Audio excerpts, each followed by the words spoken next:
Welcome to Ask Earl Anything. This is the show where your questions make the show, and this is my 54th show, it says. I know I'm in my second year of doing this, and this week I've got a lot of questions. This has been a really interesting week. This whole week has been Hal Blaine week. So I've been featuring a classic drummer interview on Hal Blaine. I've been featuring drum covers by Hal Blaine all week long, Monday, Tuesday, Wednesday, Thursday, Friday. When this comes out, this will be the first Ask Earl Anything and the change into the next week sometime. So maybe Sunday. I'm not sure when I'm going to release this. But let's get right into it. This last question just came in. It's from Ruben. It was 3 minutes ago. That's how fast. He just slipped in here. He said, this is from a previous Ask Earl Anything. He said, please, more info about the Gadd fiberglass drum set. Had a Gretsch bass drum, which type, and the Gadd ride cymbal, 18-inch K prototype mystery. Okay, so let's talk about the drum kit, the Gadd drum kit a little bit. I was talking about that a few episodes of Ask Earl Anything ago. I have to clean these glasses. I've got the smudge on my glasses. The worst thing for guys wearing glasses is the smudge on the glasses.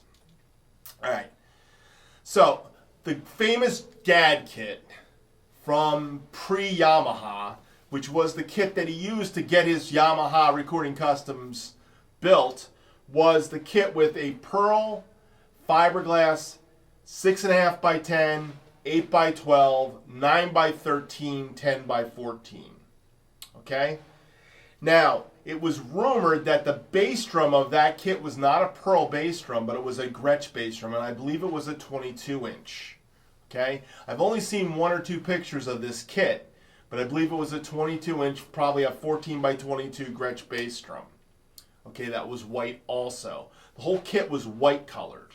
Now, he may have also had the 12 by 15 and the 14 by 16 tom too. That I'm not sure of, but I know what he was using. 1979, the Professional Percussion Center in Manhattan. The guy behind the counter who sold me this drum kit, this Gretsch kit, was a guy named Tim Herman, and Tim Herman tried to sell me the Gadd sizes. He said the sizes everybody's going for, the hip sizes, were 6.5 by 10, 8 by 12, 9 by 13, 10 by 14. And I have a friend from college, his name's Pat Catita. Pat bought this kit with a 20-inch bass drum. He didn't buy it at Professional Percussion Center. I think he bought it at either Joe Ippolito's store or Drummer's World. I can't remember which one. I know we bought a kit at Drummer's World for my friend Tony Parente. I'm not sure if we bought this one there at Drummer's World or Modern Drum Shop, Joe Casillas' store. But I went with Pat the day he bought the kit. He was talking about buying the black. He bought a black Gretsch drum kit, and they bought it in the Gadd sizes. Those were the sizes that we're doing.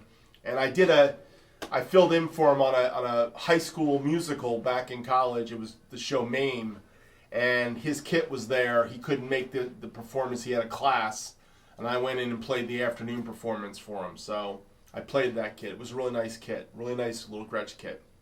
When I was in Jersey City State, a lot of guys came to me because they saw my Gretsch drums and they dug what they heard, and they said, let's talk about Gretsch, and I helped sell them on the Gretsch. Now, of course, you had Elvin Jones, you had Tony Williams, Mel Lewis.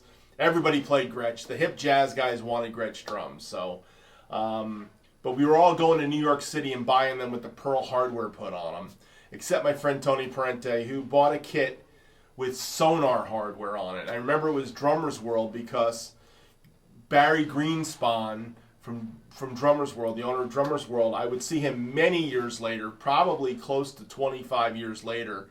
And when we met in the store again, I refreshed his memory about those Gretsch drums and Tony Parente, and he said, the one with the sonar mounts, it came back to him. Got sold and ended up in France and then came back to him. It was an interesting story. But that was the Gretsch bass drum, was a 14 by 22, I believe, with the pearl concert toms that he put double heads on. And I think they were customized for him probably at Professional Percussion Center in New York, because they were hawking it when I bought this kit. Now that 18-inch ride cymbal was something that he picked up, I believe, at the Zildjian factory. He went through a couple, and there was 2 of these ride cymbals, supposedly, that were 18 inches. They were Ks, the early EAK type Ks, and he loved those cymbals, and he had a set of hi-hats, 14-inch hi-hats, made from Ks too, that he picked up somewhere in the early 80s. And those were the cymbals he used for a long time, until they just weren't playable anymore. Then he stopped playing them.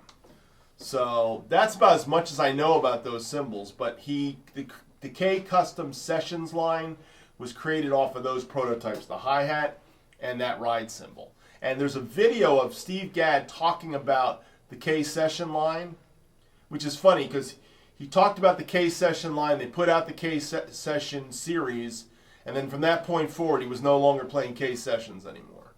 He was playing his classical orchestral 20-inch ride or 22-inch ride, which is actually an orchestral cymbal, crash cymbal.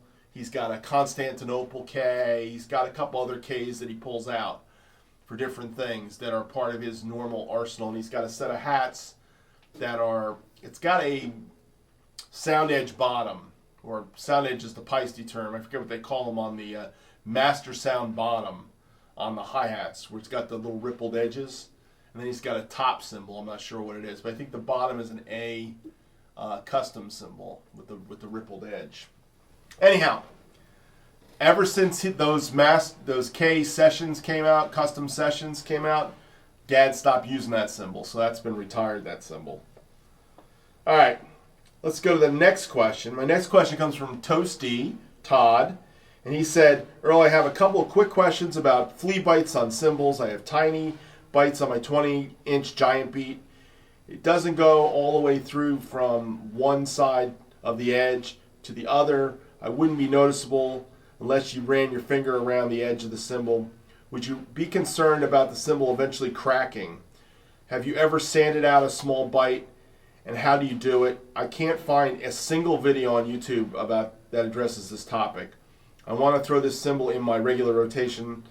Amazingly, I've only cracked one cymbal in my life, and I would like to keep it that way. Todd. Well, Todd, let me say this. I've had lots of cymbals that are kind of got flea bites. The flea bites is when it kind of hits hard and comes down. I have never sanded a cymbal. Matter of fact, my next question I have, which comes from Laurie Jones, he asks a question about crack cymbals. Earl, I really enjoy tuning in to your informative videos. Great, much appreciated. A quick question, cymbal repairs, cracked or damaged cymbals. What do? Do you cut out, drill the edge of the bell? What do you do? I have a 70s Paiste 2002, 18-inch with a slight chip in the edge. Sounds okay, but what would be best to do? Well, let's talk about these two questions together, Todd's and Laurie's question. And I want to grab something, so you just stay right there, camera.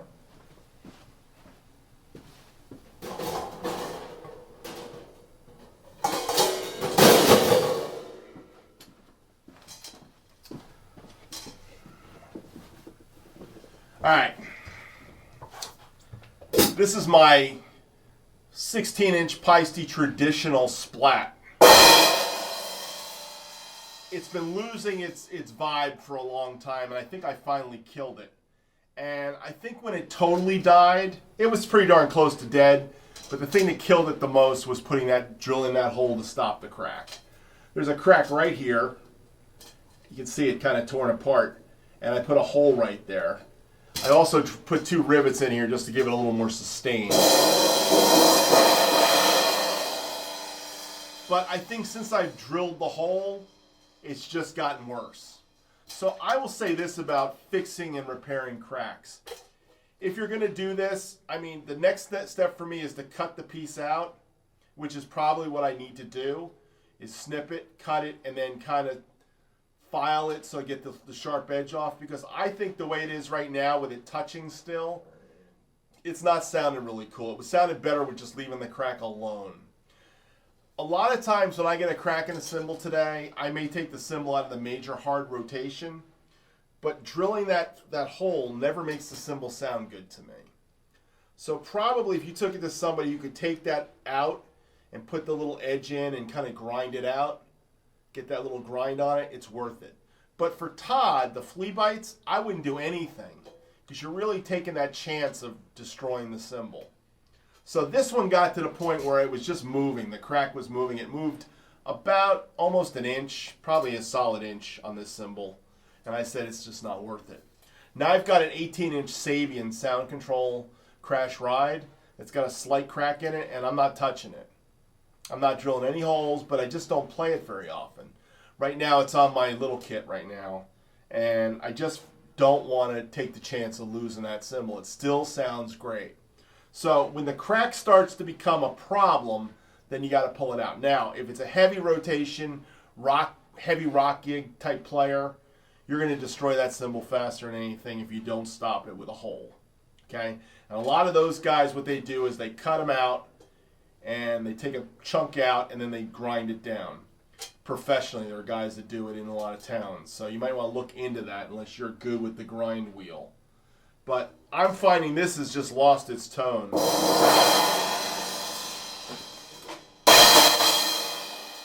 mean, this isn't even a good china anymore. You know, it doesn't really cut it for me. So I would recommend against doing this. This is a last resort. I think the better is to take a piece out. It probably preserves the vibe of the cymbal and just losing some of that edge vibration. But I think as soon as you drill the hole in, every time I do it, I hate doing it and I hate the cymbal. And I end up tossing it. So this has got to be cut out and repaired properly. I got to find somebody in town that's got the right tools. I don't have the right tools to do that properly. But that's my experience with this. Flea bites, I would not touch it, Todd. I wouldn't do it. That's my opinion on those. Hope that answers your questions, Lori and Todd. Thanks for the questions. Great questions. So here's the question from Richard Stewart. Question, is there any money in a drumming career? I guess the answer to that question is there is a way to make money playing drums, but it's a lot harder today than it might have been years past. I think if you want to make money at playing drums, you got to go out and get a gig in town, and you got to be with a working band, you got to get X number of gigs a year. Are you going to be able to make enough money to live in a nice house and have all the toys you might want to play with? You might not. Not today. Now, there are guys that are always going to make money. There are those LA studio guys that are still there. But even the big LA studio guys that used to stay in town all the time take road gigs now. You see them traveling because a road gig pays some serious cash. So if you're doing 20 weeks of the year as a road gig and you're making $2,000 a week for those 20 weeks, you know, that's some good money for a while, you know. You can make 80 grand a year there, you know, 40 grand a year, 40 grand for that. You know what I mean? And if then you're doing sessions, you supplement that, you make another 40, 50 grand. Who knows? Maybe these guys are making more than that, 2,000 a week. Okay? Maybe they take multiple tours. Maybe they play on multiple albums, you know. Maybe they've got residuals. Maybe they're doing clinics where they're making big money on clinics. But you got to be a high-level guy that's making that kind of money. That's all I can say about it. And you got to be doing a lot of different things. If you're just a schlub like me in town, it's hard to make a living playing music. Can you make a living doing YouTube? Maybe if you're Cooper drummer, I don't know. Maybe he's making a living on YouTube. I think you get to a certain level of subscribers, you still got to be putting out content. You're living off your old content, which will last for a while. I've learned about YouTube that my videos from 2 years ago are still growing and they still make some money for me, but I don't think I can make a living off of YouTube. It'd be great to say I'm making an extra $100 or $200 a month on YouTube, but I think I'm going to be a long way away from that happening right now. I'm probably making $100. I made $100 last year on YouTube, so I'm surely not quitting my day job to be a YouTube star. Okay, that's just my opinion on it. But can you do it? I think you can. It just depends on what your cost of living has to be. That's really the answer to the question, Richard. But thank you for asking the question. It's definitely a complex answer for that question, no doubt about it. All right, my next question comes from Bill Morehouse. And Bill Morehouse asked me a question. He says, Earl, I have a question for a specific to the hi-hat. Let's say you're doing 16th note pattern on the hi-hat. Could be an up-tempo funk or Duran Duran Rio type feel. We've always tried to get the consistent sound between the two sticks. However, do you need the heads of the sticks to be striking very close to accomplish this? Or can they be striking in different places? Hopefully this makes sense. Well, it makes sense because if you're trying to get exactly the same sound, the closer you are to that point, it's going to probably make it different. So over here it sounds different than right here. The funny thing is, the coolest grooves don't necessarily sound exact. There's a guy named John Robinson who's a session drummer, big heavy-duty session drummer. Michael Jackson, Rufus Chaka Khan, God knows who else, everybody under the sun. I saw him playing with on PBS the other day with, what's his name? Oh gosh, the famous producer, David Foster.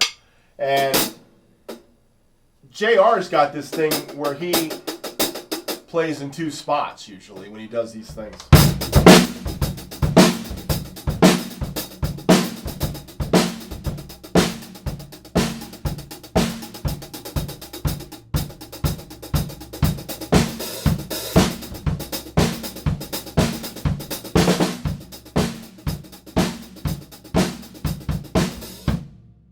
So I guess the answer to the question, Bill, is depends on what sound you want. If you want that together sound where it's exact, the closer you are to each other, the better. The closer you are to each other, the better.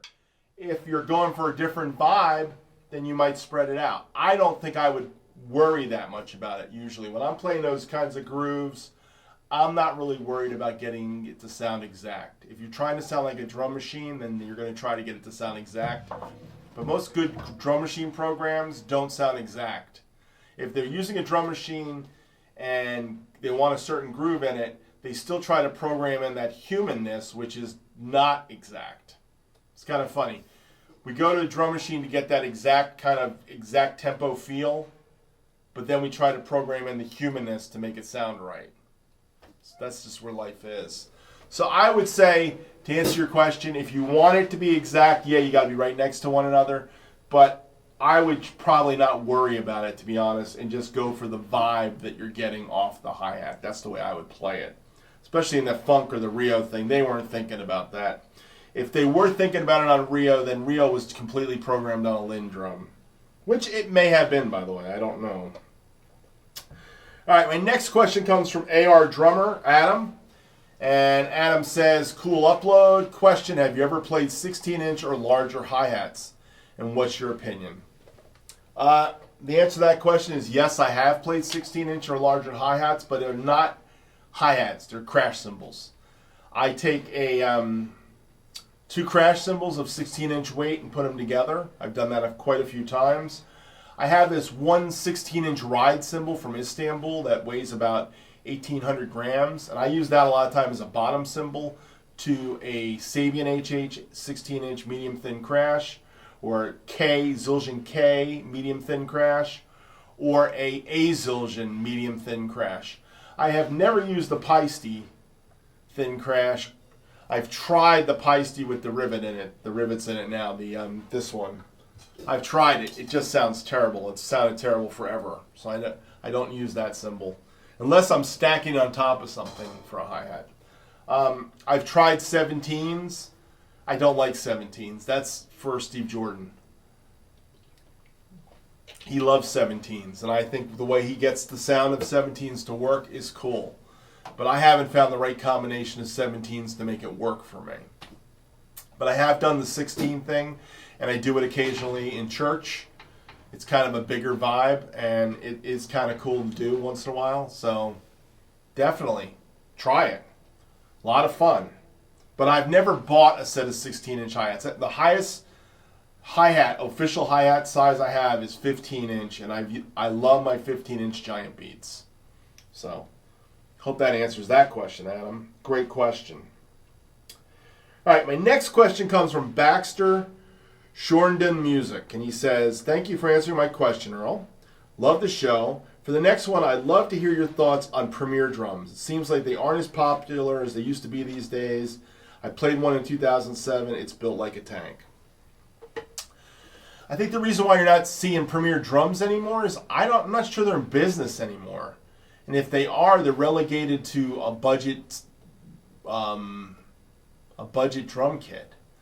I think they may have went out of business. Yamaha bought them years ago and was running them, and then I think they stopped running them. The guys that were running Premier drums turned into the British Drum Company. And look up British drums on YouTube, and you'll find the guys that have taken over the Premier, almost the Premier style of making drums.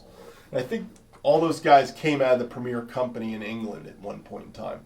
But the classic Premier drums of the 90s, the Janista kits, or the Signa kits, the Signas were maple, the Janistas were birch, were beautiful drums. But my favorite Premier drums were the ones of the 70s, which were the resonator drums. And I didn't even necessarily like them with the resonator shell inside. The way resonator drums were built was there was a shell inside a shell. And we had a kit in college that we used to play that had the shell inside the shell. But I think we took the shell out, and they were just mahogany drums, and they just sounded so warm and fat. It wasn't even funny. So if you got a set of those Premier resonator drums or 70s Premier without the resonator in it, a lot of those drums were mahogany drums, and they had a really warm tone to them. The problem with the Premier drums from the 60s and 70s were the head sizes didn't fit the American head sizes. So you had to buy heads that were made for the Premier drums because they were odd size, because they were actually centimeters, not inches. That's the way they were made. They made something that was like an 8x14 tom and an 8x12 tom, but it was actually off. It was more in the centimeters or millimeters range. It was metric versus inches. So a lot of times the 12-inch heads didn't fit right. But there were heads that they made in England from Premier that fit perfect. So that was the only problem with the vintage drums. So if you ever buy a vintage kit and you try a 12-inch head and it doesn't fit exact, I believe you can call Remo up, and Remo can special order make those heads for you to fit those drums. So Remo can make any drum head, by the way, you want. Those Trixon drums that look like they kind of like lopsided, not a complete oval, not a complete circle, they make those heads for Trixon drums, and they have the template for it. So if you call them up and said, "Hey, I bought a Trixon kit, it's got this strange looking bass drum," they can get you the heads for it. You're probably going to be stuck to Ambassadors or Emperors or something, but they can probably make you those heads. So that's the cool thing about the Remo drum company, head company. The other thing about Remo is they did come out with a vintage head for vintage drums a couple years back. I don't think they were called vintage heads. They were called something. They're not like the vintage A's, but they were a special sized head that were sized specifically for those oversized toms. Like Gretsch had an oversized tom when they put on calf heads early on. A lot of 50s drums don't fit exact. They get a little tight. Matter of fact, my 12-inch on my Maple 12, you put a head on it, it doesn't spin like you put on this shell, this 12-inch shell on this 70s Gretsch, because that's they're a little bit oversized, and the Remo heads of today don't fit it that. So I tend to push on it. I'm surprised I get a great tone out of that drum, but I do. It works. I think if I wrapped it, I'd have a problem though. So, but I hope that helps. I love Premier drums. Old Premier drums are really great drums, Baxter. Excellent drums. I got two more questions. The next question comes from Mike Luke. My friend Mike, he says, "Hey Earl, this is one of those theoretical questions. You may have answered this already, but here's another question. Assuming you have no budget limits whatsoever, what would your setup look like? What kit would you buy? What snare? What cymbals?" I love fantasy games. This is a fantasy game. It's hard to choose one, to be honest. By the way, I am so happy with my Gretsch drums that I love my Gretsch drums. They're great drums. But there are a few drum kits that I'd like to have in this lifetime, if I could. One is a vintage Yamaha recording custom kit in black, 6.5 or 8x10 tom, 8x12, 9x13, 10x14, 12x15, 16, 14x16. So I could do all the different Gadd configurations there are. I'd love to have that with a 20 or a 22-inch recording custom bass drum. Okay? I'd love to have that kit. I'd love to have, if I was buying a brand new kit today, and it wasn't a Gretsch kit, and it probably wouldn't be, by the way, I would love to have a Ludwig mahogany, vintage mahogany kit they're making today. I'd like to buy one of those. I think their mahogany drums sound amazing, and I'm sure the way they're making them today would be awesome.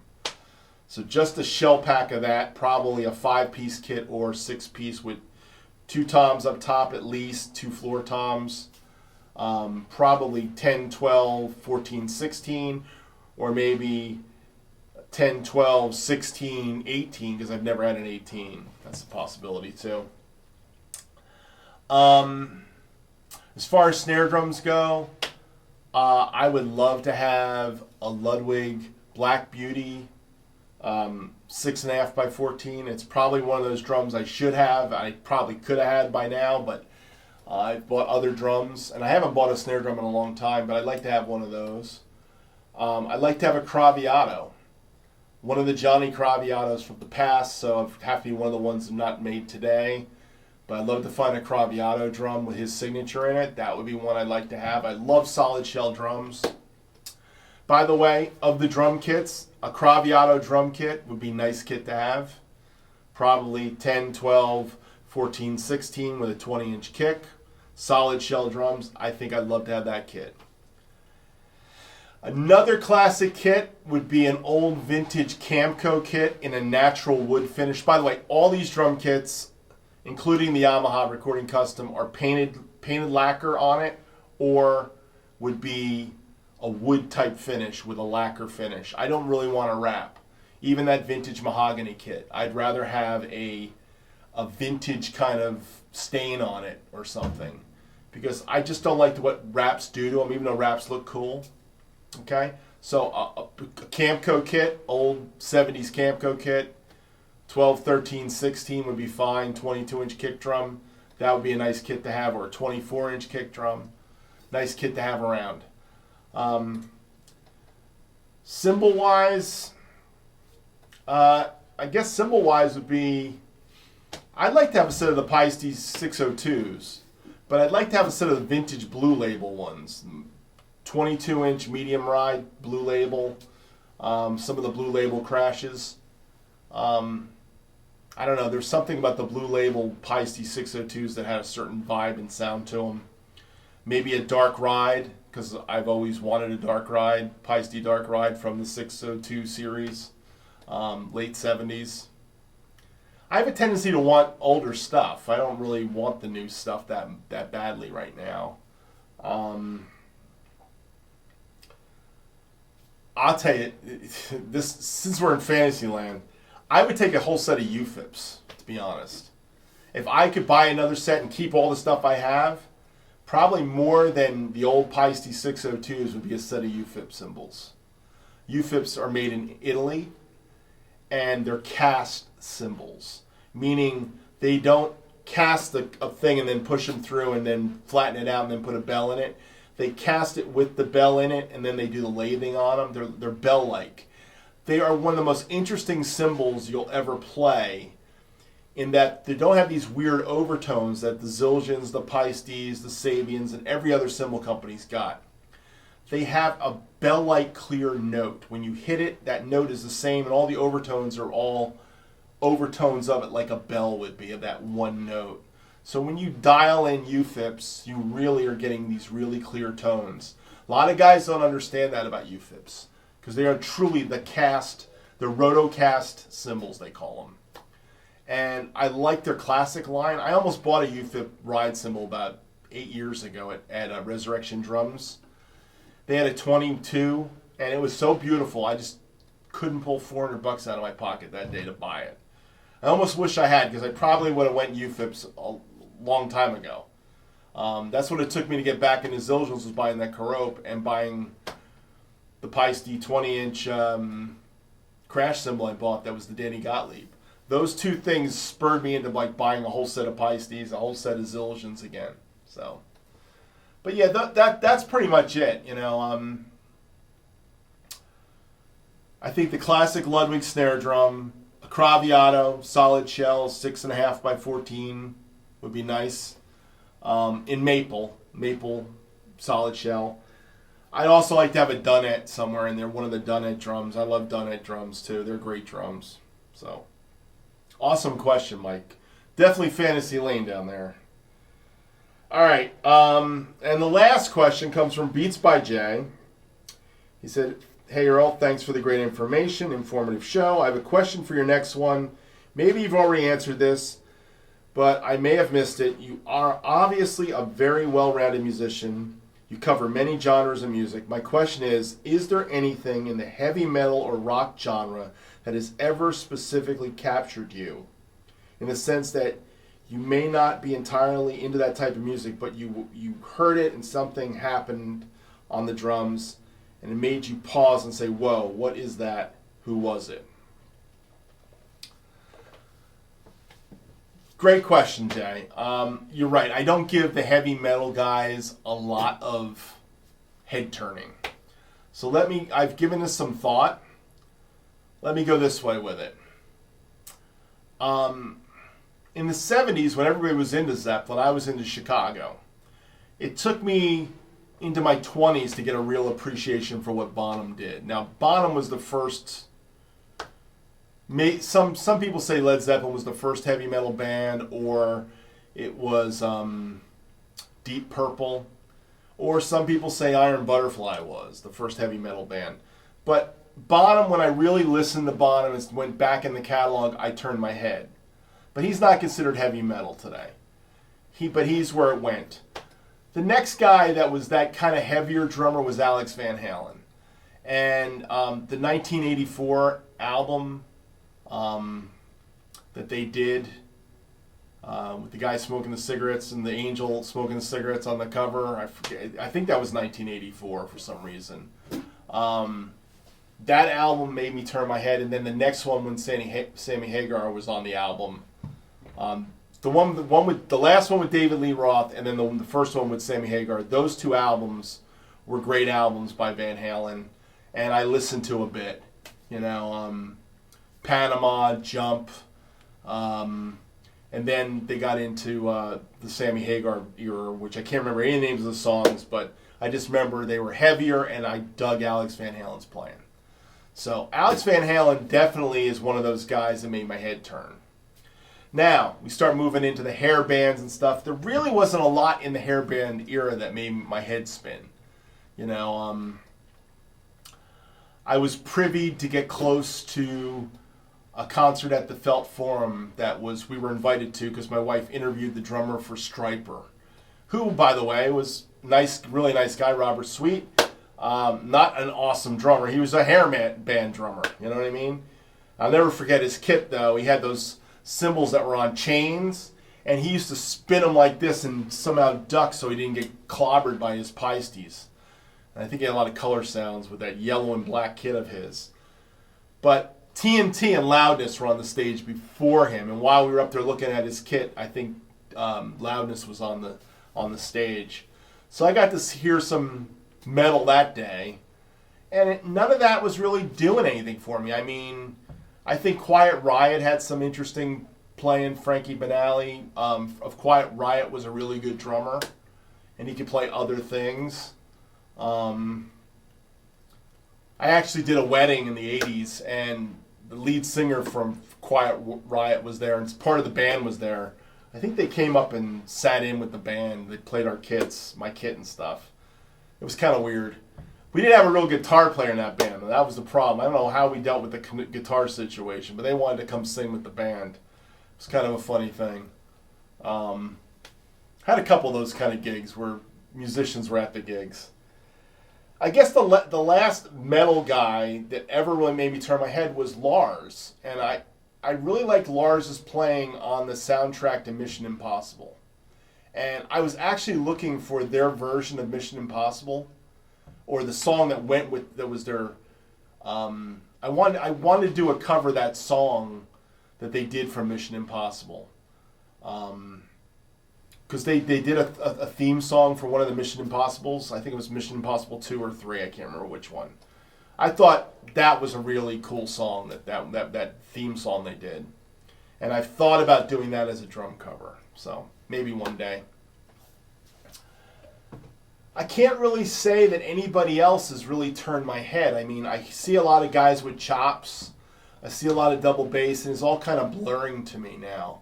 I have a respect level for those guys because they do have a certain level of chops. And I was teaching a kid for a year, Christian, and he wanted to work on those double bass chops, and I helped him get to the level where he wanted to get to using stick control and the syncopation book. But I didn't have any desire to kind of work on double bass chops. I have a double pedal, but I don't practice it at all. It's not my thing.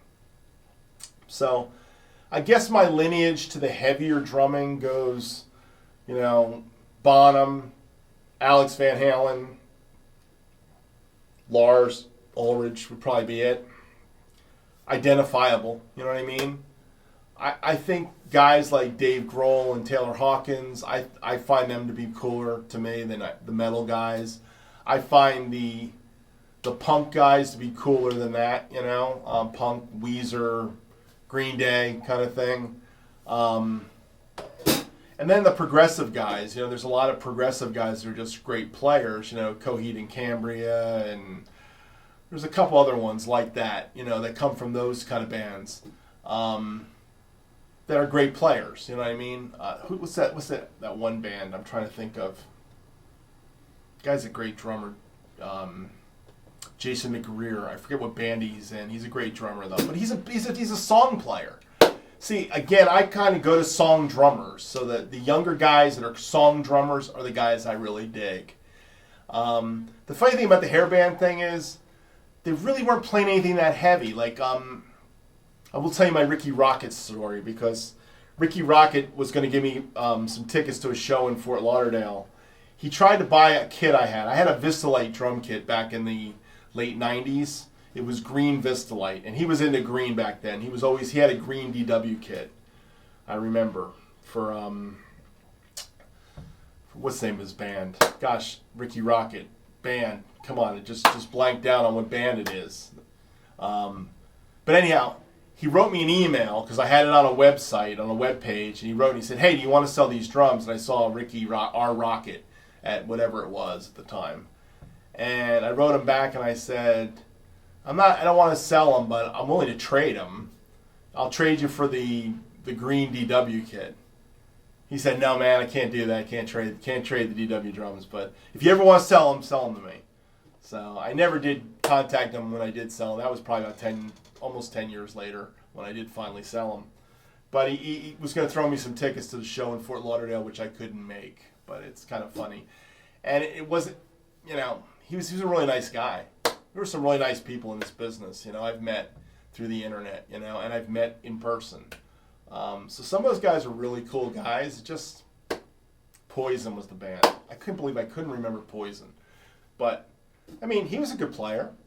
I know, but it just didn't turn my head. I didn't go, oh yeah, well, let's listen to that. It's not like the first time you hear Neil Peart play. Even though I was never a Neil Peart dude, there's something about Neil Peart's playing. You listen the first time, you go, wow, he's got something different. You know what I mean? Lars had something different, so that was the first time I respected Lars, was that Mission Impossible thing for some reason. I don't know why. But anyhow, Jay, great questions this week. Lots of cool questions. Thank you all for your questions. I think it's a long Ask Earl Anything, but I had a lot of fun. Thanks for watching. I hope you watched Hal Blaine Week. Keep your questions coming. The more questions I got, the better the show gets. And have a happy week, man. God bless and take care. See you soon. Bye.